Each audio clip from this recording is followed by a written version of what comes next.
दादी पापा इतना याद नहीं रखे ना, गाँव में टेंशन में ही आई होंगी।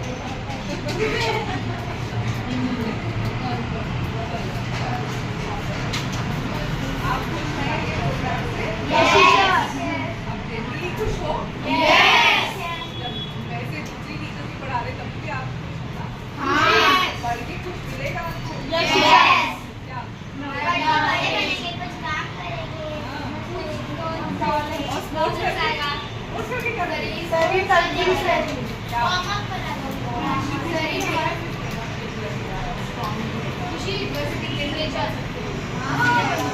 स्पोर्ट्स पर्सन मतलब वुमेन्स क्रिकेट टीम क्या उसकी वर्ल्ड कप जीती।